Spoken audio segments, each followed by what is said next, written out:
Hi everyone, I'm Airier, and today we're going to look at the third part of the Amaris Civil War from Text Talks Battletech. This is going to be, according to literally everyone in Discord, YouTube comments, a few Facebook comments, and a handful of people who know I actually have a Twitter account. I thought the shit was about to hit the fan. No, apparently that hole is going to get a whole lot worse before we get to the bottom of the septic tank that Amaris is currently filling in behind us. Yeah, we're apparently racing the shit to the bottom. Also, goddamn it, Tex, you got me hooked on another plastic crap game. Specifically, I bought the Battletech stuff from Catalyst Games. I got the Clan Star set, you can see in the background. And I picked up a Mad Cat Mark II off eBay that someone was 3D printing. And honestly, I mean, for $7, this was not bad. Plus shipping. Still, though, that's really fine sculpt. Also, oh, now my camera actually decides to zoom in. Never does this before. Also, I just love the sculpt on this thing. Look at it. Look at it. I'm going to have so much fun painting it. So yeah, we're just going to jump right in and see what the... I was going to say heck, hell, random bullshit go we're about to hit, but I don't know, and I'm afraid, because I think if I say anything that's obviously way worse than what I think is going to happen, it'll still not be what's actually about to happen. Because I've been warned by people who want to give me warnings, but also do not want to give spoilers, which is probably more terrifying. Because people on the internet being conscientious is scary. Yeah. So we're just going to jump right in. You guys know the deal? Link below, original video. Hit it up. It's Tex. He's good. You guys know that. And when we're done, don't forget to leave a like, comment, subscribe. And if there's anything you want to see about what I'm doing with my mechs, or if you want me to show yours, hit me up on Discord or on Twitter, because I usually respond to both. I'm not just saying this because I just want to see more people painting mechs because it's really cool, but I want to see more people painting mechs because it's really cool. So yeah, let's get started. Amaris, through and through, was very supportive. Amaris was a yes man. He was an enabler.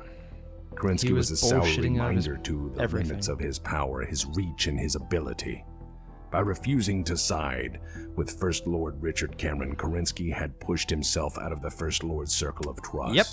Because Kerensky was more or less exiled from the court by remembering the oath he had made to Starleague above all. Ego being what it is, the First Lord could not simply accept being denied by the great lords of Starleague. With Amaris's influence growing, the First Lord saw his place was to act, and soon he did. Little tyrant, all grown up. Periphery, corndog shortage continues. Tex, I don't know who the hell you have making these things for you, but they're doing a great job. Unless this is a canon thing. You know, I've been wrong often enough about some of the things I thought Tex was making jokes about that turn out to actually be canon about Battletech. Because every now and again, it's a really serious setting, but there's little things that really aren't. I want to think this is a image that's a joke, but also...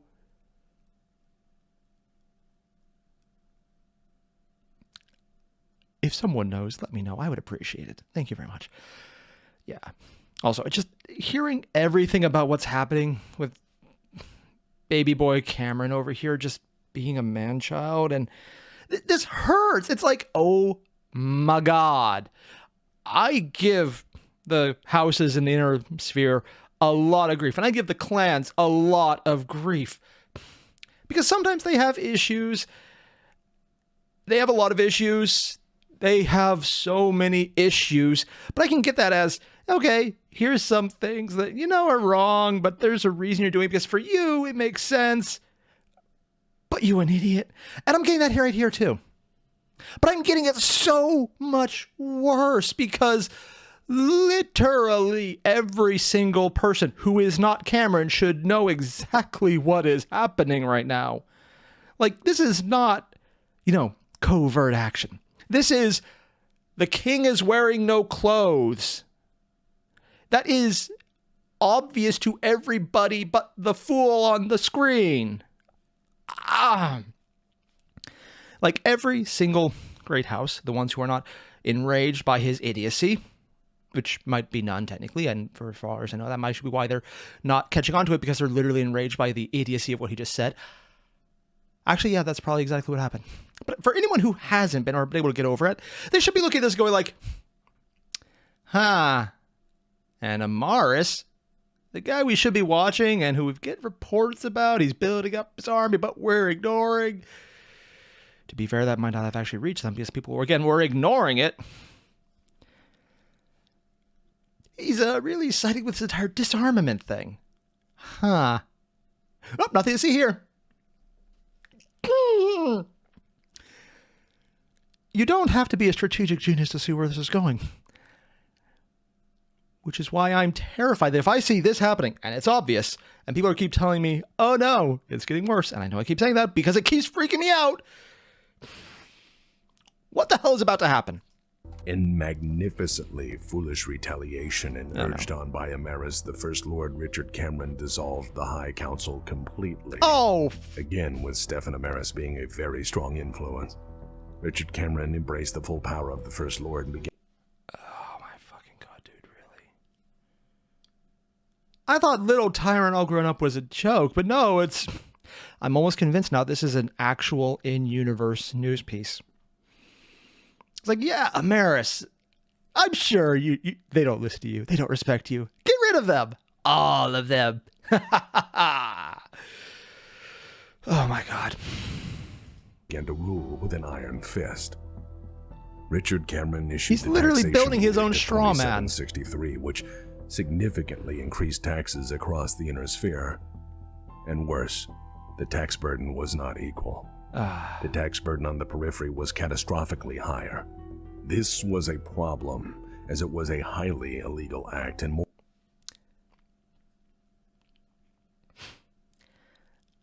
Okay, that part right there. Raising taxes, people don't like it. Okay. Raising it on the place where he already pissed off his sort of allies. I have a hard time saying that about the Great House at the time, but technically it's still sort of true. By, dissolving the council and telling them to disarm unilaterally. Because they were worried he was going to be a tyrant, and then he literally did it, proving them right. But then he does something that won't piss them off further, but they'll kind of ignore, but then pisses off the periphery, so they also hate him. There's not shitting where you eat. And then there's deciding that everything tastes better with a fine veneer of diarrhea. Oh my god! More importantly, a flagrant violation of the reunification treaties which held the inner sphere and the periphery together. You mean guns? It takes up less space than your microwave. Planning so ahead, it's a microwave. And sous vide does the rest. So with it's a microwave with an app. Cool-to-cook technology, your ingredients stay refrigerated until it's time to start cooking. Oh, so it's a refrigerator microwave combo on an app. Ensure that everything is ready. That's stupid. To a perfectly cooked Why? This is so dumb. Minutes. This is just rich person porn, isn't it? It's like, oh wow, see? We could save so much time by literally doing what we could do with an oven anyways and preheating on a timer. I'm so smart. Sous vide does it all. Yeah, like take your money, add your wallet, and space that you don't need. For perfect pasta. You can just freaking boil water. If you need help boiling water, you're at my level of skill. It actually would help. But for anyone who's actually competent, why would you do that? Healthy, smart meals delivered. Fuck this. This is a giant waste of money. Oh my, no, I gotta skip. Sorry, Tex. I try to watch the ads for you, but I can't. Fearing. Okay, normally I don't comment on ads, but I'm leaving that in because that ad was so stupid. I have actually been enraged by a fucking ad. I try and watch them because Tex is really awesome. I want to give him at least something.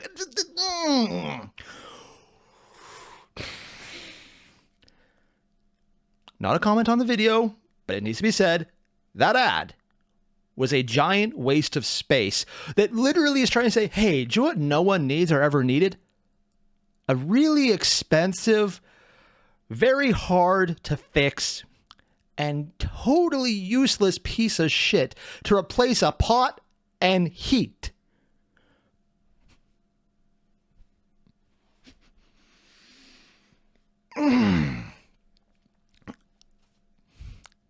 No.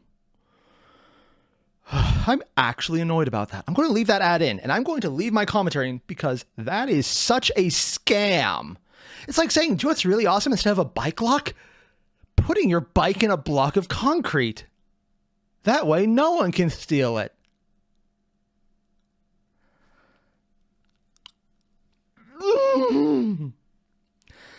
It's infuriating sometimes when I see like, yeah, I'm sure there's a lot of people who are going to spend a lot of money on this and then realize, you know, it's probably just faster to just turn the heater on or like just put the oven on a timer, which they have because that's a thing. Like you want to refrigerate something? Refrigerator. You want to take it out and put it in the oven? Oven. Not that hard. What the fuck, man? Okay. I think I got that out of my system. Sorry, I don't think I've been this pissed off by an ad for a while, but it was so useless. What the fuck? I actually forgot we were out in the video. Oh, dear God. The worst and with good memory of the Inner Sphere's previous military adventures into their realm, the Periphery began to find itself assuming for a things other throwdown. than guns kept them in. Periphery knew full well how the Inner Okay, I think that's a Black Knight because I have a model of it. It's actually behind me. It's a very different one. What is this thing? Because it has a freaking samurai helm. I know someone's going to say, oh, that's a heat radiator. And I'm just going to be like, no, that's a samurai helm. They have the side flap as well. They know exactly what they did. And it looks kind of cool. Stubby little arms, though. Like the Black Knight, yeah, no, I realize this is literally just, you know, it'd be really cool. Make a really human-looking knight model because it'd be cool. And I'm completely okay with that because it does. Rule of cool, man. Sphere liked to throw its weight around by first making unreasonable demands and then acting on them. With For guns. the resistance groups Big guns. rapidly forming across the Periphery, intent on resisting Starleague, they found that they had a new friend. Amaris? Soon enough, the Periphery was all too ready to fight Starleague because of help. Oh. Oh. Hey, what's this one? Viking? Okay. Tarian Concordat, I've been told it's these guys down here. I've seen them a few images before. I have no idea what any of these are.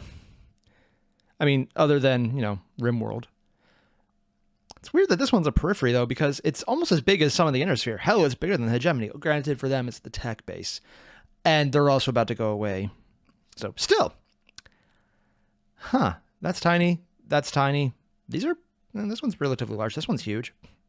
Also, I've been told that this is a 2D representation of it. So when I was really focusing on how it was so stretched out, I'm still thinking about it on a 2D plane where that is right in a very loose sense of it. The galaxy is a 3D representation, so there are depths. So while it might be this wide, functionally, it might not be actually like that. And if we had a 3D representation with glowing spheres who represent the areas, it would look very different. Also, if someone has a map or a video or a 3D interactive model of that, that would be so cool. Would that actually be a thing? Yeah, sure. I'm probably someone's done it. I wouldn't be surprised. From no other than Stefan Amaris. Shocking. You see, Amaris had been planning for all of this. Amaris was playing both sides to further his own. Is it really playing both sides when giving the idiot exactly what he wanted to hear? I mean, I could see you playing the Periphery. But honestly, I mean, assuming he's the one who killed the dad, the previous hegemon or whatever he is, previous Cameron head, I'm assuming he did it at this point because everything else has literally just been telling the kid stupid shit that he might want to do on his own already. The only thing he's done so far with Richard Cameron that really is playing both sides is just putting him in such a bad position that he wouldn't listen to Kerensky. That's literally the only thing he did that it doesn't sound like he would have done otherwise. Cameron might have listened to Kerensky more if someone else wasn't telling him, nah, you don't need him. And that's really the only difference I've seen so far.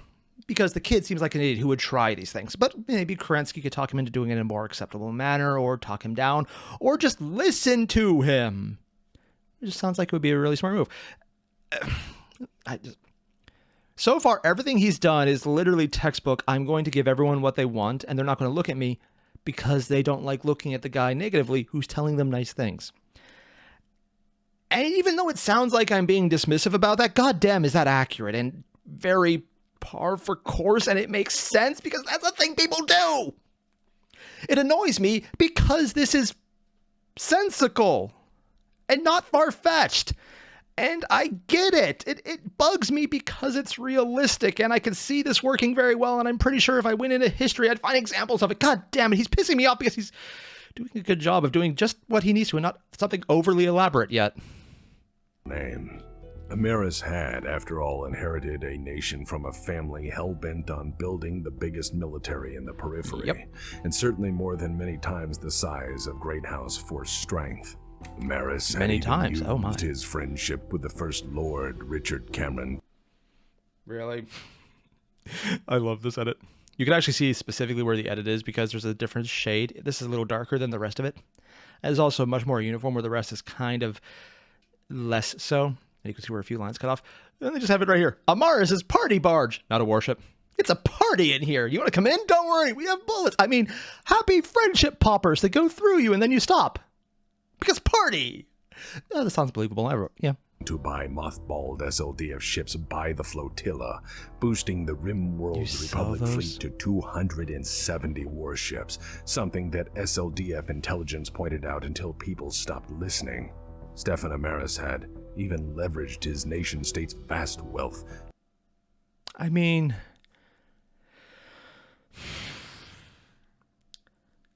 Tex already mentioned they were reporting on him or his family upping their military. But the intelligence knew about 270 warships, SLDF warships. You know, the things that in the future, a single one is worth fighting an entire war over, and he has 270 of them.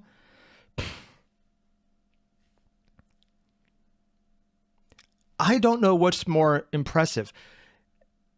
That they just ignored this, and they've been doing it so long, because apparently his family's been building up so long, that we can't say this is just Amaris' cunning, making people get in the right position not to talk about it. But that it's literally just human stupidity of, sure, they're buying a few extra warships, who cares? They're buying it from us, we get money, fine, we'll ignore it. Which is also normal. I want to attribute it to Stefan Amaris to say, yeah, no, he got in, he got his people in the right place, and they made sure to just look the other way because, you know, they're on our payroll. Yeah, it's really smart, really covert. And maybe his family did that, but the fact Tex just said they were getting reports about this until they stopped listening, that's not enemy action. That's stupid. That's human stupidity. And for every reason I just said, they're buying from us, so let's ignore it because they're buying from us.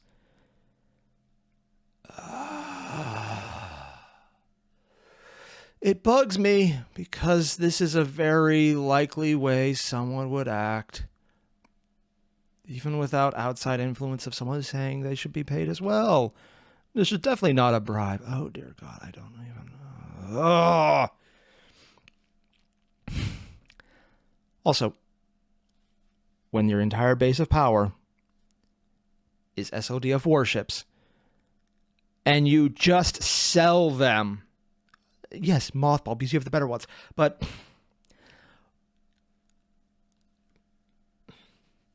this is a thing that happens. Militaries do this. They sell surplus. They sell stripped down ships. Well, not usually ships. Those usually go into scrapyards. But if someone can pay for it and they're decommissioning a, let's say, a cruiser or a warship or an amphibious vehicle or a tank, not usually fighter jets, or maybe, you know, an aircraft carrier, if you have the money to pony up for it before they find a different use, you can buy those things. They're stripped out of everything that makes it, you know, a security problem if you bought it, like for a nuclear submarine or a nuclear powered boat, ship, whatever, the nuclear part, but you can buy those. These are still SLDF warships. And the warship part means they jump and they can carry a lot of shit. And everything else doesn't matter what they carry because the part right there is... No. That is such a security breach that you would sell it to someone who's not supposed to buy the... Sorry, there's so many things going wrong right here that I literally could just say, oh my God, why? and then realize, yes, money. To commission and launch battleships that were larger and better protected than Starleague's best available. And he didn't stop there, folks. For the insane are, quite oftentimes, methodical. Convincing Richard Cameron the Periphery needed development funds and investment from the gratuity of Starleague's enormous coffers, Amaris applied for and gained access to endless government grants and untold sums that he doled out to the Periphery state. Okay, everything I said about how everything he did wasn't up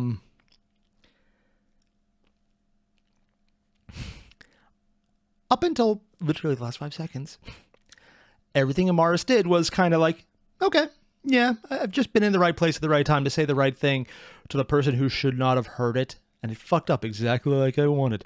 This part, though, this is... 1, Richard Cameron doing something that makes people hate him, and then giving him the money. That alone makes me respect Amaris in that, you know, evil villain way that you just want to punch in the face, but goddamn, it's a good plan. Amaris is the benefactor of the people who hate Richard Cameron because he's taxing them in an illegal way and being an asshole about it. And it's just very much worse than everywhere else, and they know that, and they hate him, and they want to rebel. And then Amaris is getting that money. It's like, well, we should probably be nice to the people that he then distributes to them. He's literally funding his own army. Like, he's literally doing what Palpatine... Oh, I wonder if... He's literally doing what Palpatine did in Phantom Menace and Attack of the Clones. By getting his nation to pay for the rebelling nation. But he's doing it better because he's not, you know... It sounds like he succeeded.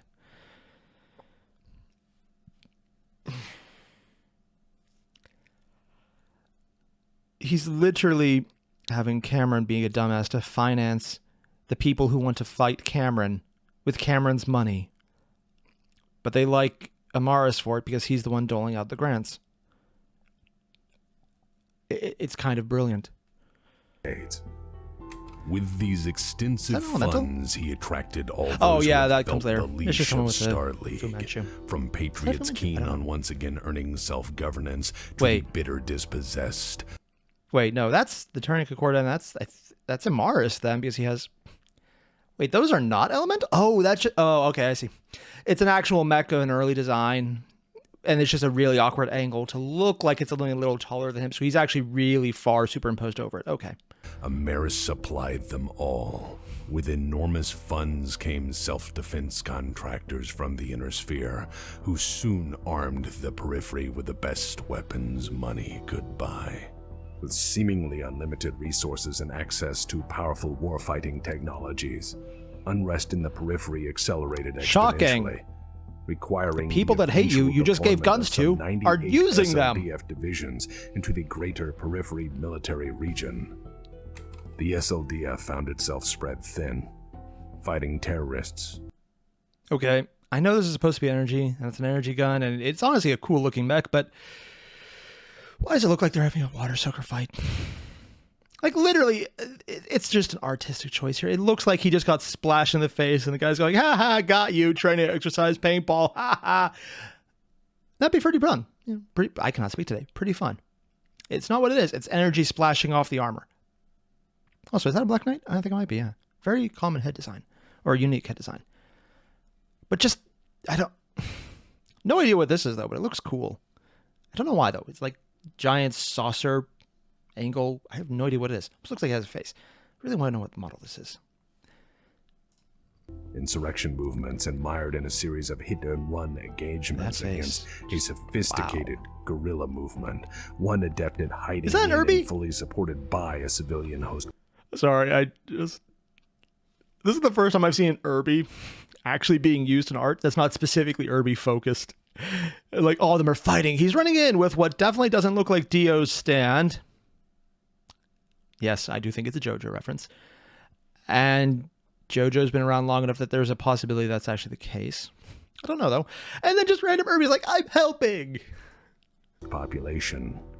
Starleague's defense force was well equipped for open warfare, and in doctrine was the Hobbesian Leviathan Force. Applied to an intense insurrectionist movement, the Starleague defense force found itself incapable of How to murder good nut with big ol' armies and stuff. gaining ground. It wasn't a military designed to... Oh, that's why this looks familiar. Thomas Hobbes. I think this is actually a edit on a historical pamphlet. Okay, I knew this looked familiar.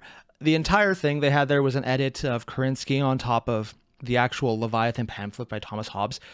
And it makes sense because it looked really similar. I'm kind of surprised at how much of that wasn't edited in. Like, here's this one.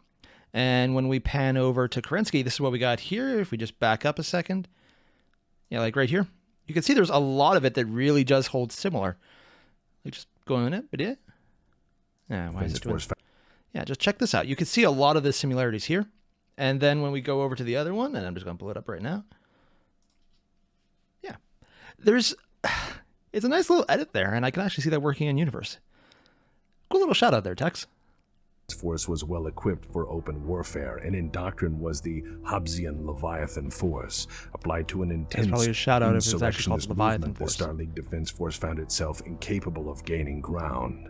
It wasn't a military designed to be a police force, and without an opponent to match and overwhelm, it struggled. In addition, with the vast distances of the periphery to cover, the Starleague's defense force found itself quickly overwhelmed by a population that wanted them gone at seemingly any cost. Wait, really?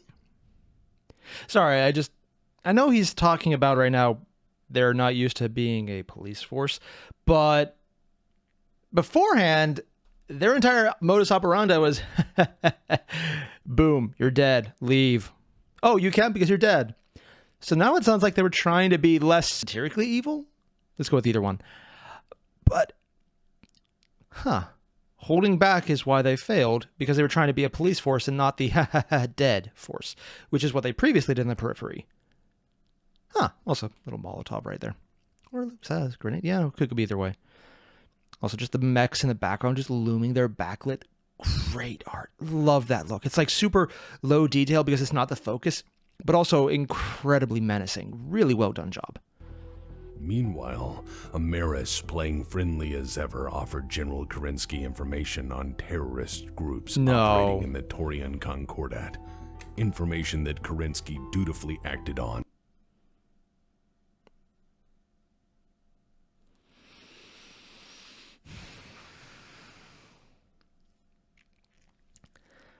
I could see everyone else following it, but Kerensky, I'm going to assume that because text specifically chose the wording dutifully, he did it because he was obligated to act on information he received about terrorist action. Even if the source is non-credible to the why extreme. I want to give Kerensky credit, but also literally trusting Amaris with anything at this point. Literally nothing about him shouts anything other than I'm just waiting for you to turn around so I could stab you in the side, because I don't want to go all the way to walk around to your back, so I'm just going to get lazy and stab you in the side. But don't worry, you're not going to notice because I'm going to be smiling the entire way. And then it works. I was really hoping Kerensky would know that his enemy is Amaris at this point. I guess not, though. In the name of state security. When Kerensky found and captured a powerful Torian insurrection group's leadership, he discovered that the group was in turn operating with the full blessing and support of the Torian Concordat. This then resulted in Kerensky using the SLDF to tighten Starleague's grip on an increasingly unruly periphery, which then increasingly saw the SLDF's military presence as the criminal occupation by tyrants. Every heavy-handed SLDF response to the rising militancy of the periphery emboldened more to resist. The periphery now saw the SLDF as the enemy of enemies, the instrument of oppression of a distant and unwelcome which they're being used as by the guy who's giving them money to fight against it. The abuse of massive taxation and to conquest and God knows what else. For the periphery, they had to resist or submit. And they don't want to submit because they're being murdered by them still. Easy. And soon enough, because they're also being thrown into the bus by Amaris. Catastrophically. What? about to get murdered, isn't it? Is that an... Oh! Yeah. Yeah, good old-fashioned car bomb with a nuke. Yeah. Also, is that... Huh. That looks like a dropship that they actually just built a city around. That's cool. Boom. Boom. I wonder if this is from a comic. Multiple panels usually do. 2765, the 265th Star League Heavy Assault Regiment was annihilated by a nuclear device smuggled into their garrison. And that's why asymmetric warfare is so scary. All hell broke loose with the new Vandenberg uprising. 17 worlds from the Taurian Concordat broke away in open rebellion. Kerensky immediately traveled to the front and tried to disarm the uprising without further blood being spilled. Oh, really? These were, after all, his countrymen, fellow citizens of Star League that he was sworn to protect. He ordered local militia units to stand down, to return home, and to not support further conflict. Local forces increasingly refused, supporting the independence movement or really anyone who was giving it to Star League, which inspired similar defiance across the periphery. I mean, as much as I shit on the clans, I feel I need to give Kerensky credit here that he did try. That he did actually try to stop this, that he does care about the people. He does think of everyone as his countrymen. They just don't. And his heavy-handed actions, which I was fearing he would do here as well, and he's probably going to have to do here at this point, he at least tried to talk it down. I'll give him credit for that. That said, it's way too late because this SLDF's heavy-handed action, Star League's flat-out actions against the Taurian Concordat, because it was framed as terrorist action, even if it was also a blatant setup to make them overreact, to make them go to many worlds, to make them become the boogeyman.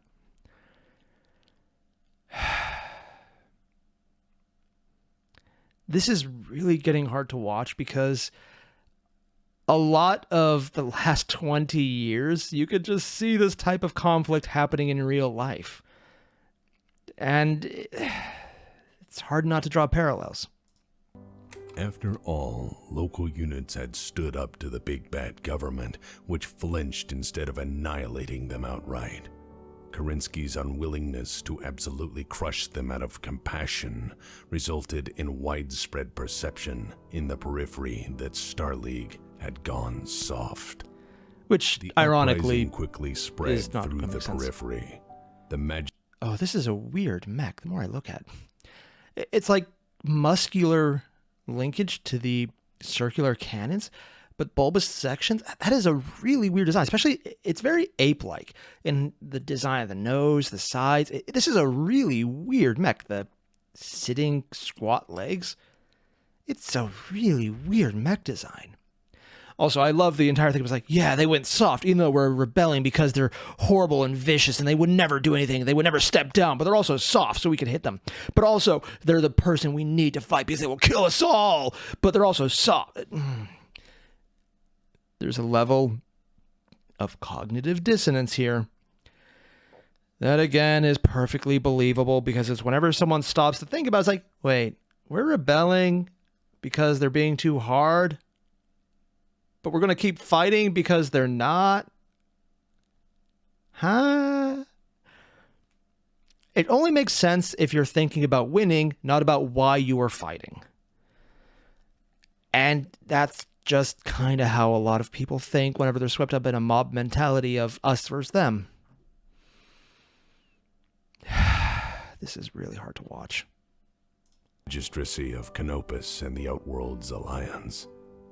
Garrisoned SLDF units woke to find themselves surrounded by a very hostile and well-armed periphery. Are those spotlights or late Some missiles on the back? SLDF garrisons were attacked, some were functionally annihilated in well-coordinated attacks, while many others were surrounded and sieged by a civilian population tired of Star League oppression. Because they had overreacted A few earlier. even switched sides, deciding to join the periphery in an uprising, Oh. distributing their weapons and in turn becoming rebels themselves. The SLDF desperately tried to contain the spreading insurrection, but to no avail. The periphery was now willing to pay an enormous...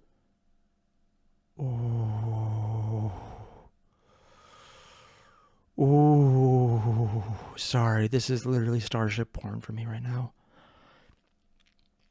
You could see the blowback, you could actually see the explosions.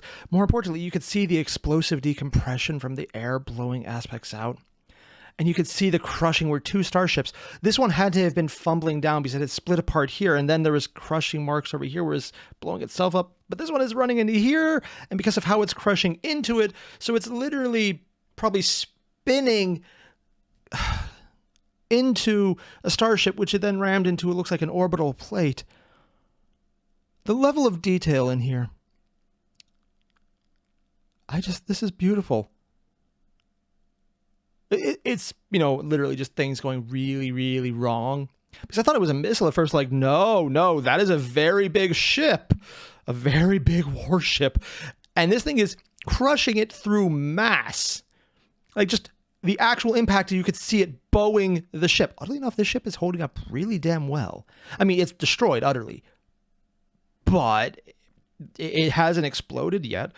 That's actually really good design, that this kind of horrific damage is doing more structural than literally causing catastrophic meltdown. Good design there.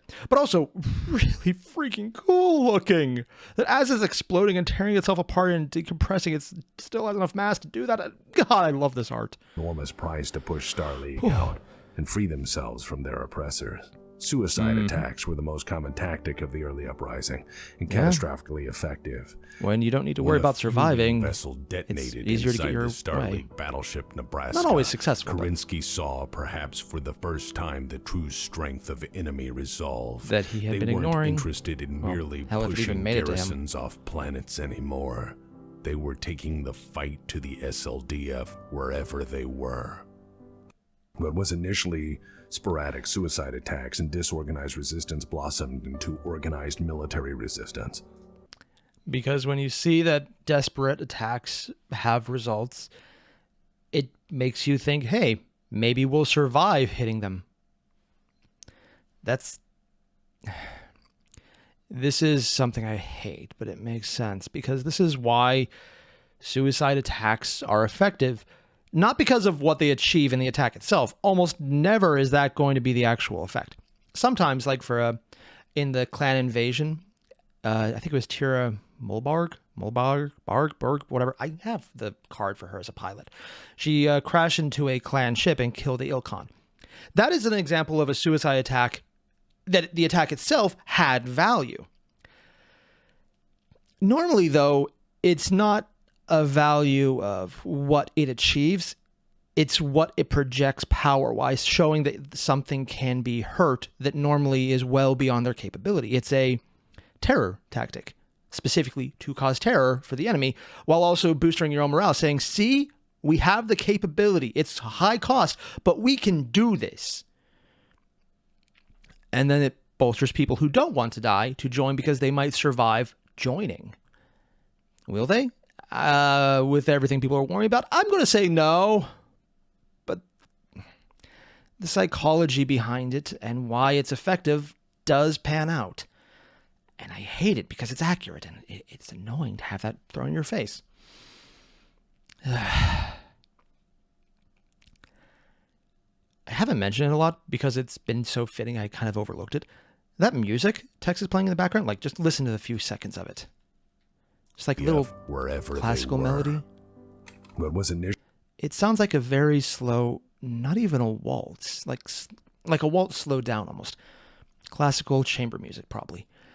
And it's just slow, meandering, ponderous, but lightly sad, as you're watching something fall apart.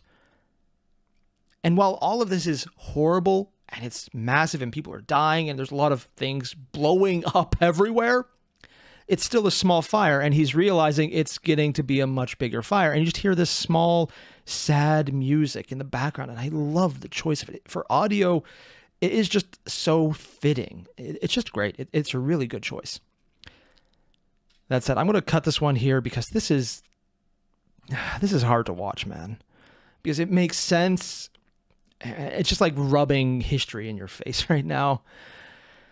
God damn, Amaris.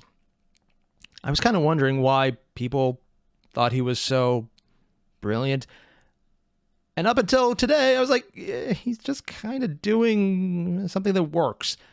Anyone could do it if they were in the right place. And then just the balls on that guy to have the people he's trying to overthrow to finance the people overthrowing them without realizing it, because they just...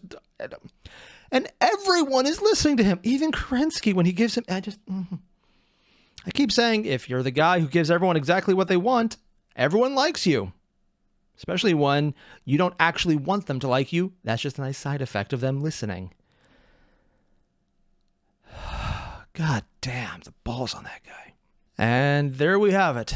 The beginning of a civil war between the periphery and the inner sphere, literally financed by the inner sphere, set off by idiot decisions of a child who doesn't understand the advice he's getting is intentionally bad.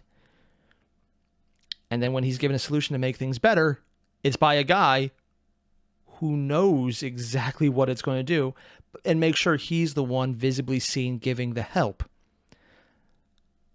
And if Kerensky was still in the picture, and if he was the one providing the support and the money and the funds, it probably would have short-circuited a lot of the, well, conflict, because being the guy giving out money usually makes people like you, which is why Amaris is really well liked among the people he's setting up to die for him.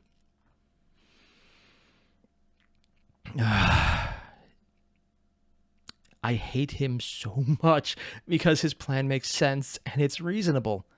Stop being reasonable. Do something like overwhelmingly villainous and stupid that just works through plots. And we're like, at least it's not believable. And then stop being believable. Yeah. I did not expect this to be such a hard video. I should have, because people were literally commenting, I'm looking forward to Airier losing his shit over this. You are right. I am. And it really freaking hurts, man. Like, science fiction, like in 40K, where it's over the top and magic-y and it's horrible, but like there's mind control involved and magic and space gods. Like, this is cool. I like that. But it doesn't hurt on a physical level because it's not realistic. It's not actual. It doesn't actually happen that way. This is fiction, but it's so much more human psychology that actually works exactly as they're depicting it, that it's hard to make that separation between that and reality, because it's kind of happened like that in reality. Props to the Battletech writers. Even though they've gone through multiple companies and multiple revisions and an entire lawsuit with companies in Japan, and God knows that's a crapshoot. Telly, I'm looking at you. Fuck you. They kept a clean, competent storyline with believable actions. It just makes it really hard to look at. But it's also really damn respectable because of it. So if you haven't already, there's a link below to the original video. Hit it up. It's text. You know he's good. Do that. And when you're done, don't forget to leave a like, comment, subscribe, and tell me just how much I'm going to lose my shit with the next part, because I really thought I'd be able to get closer to finishing this video today. I didn't think it would hit that hard, and then it did. Oh, did it. Fuck, man. All the same. I'll see you guys in the next one. Adios.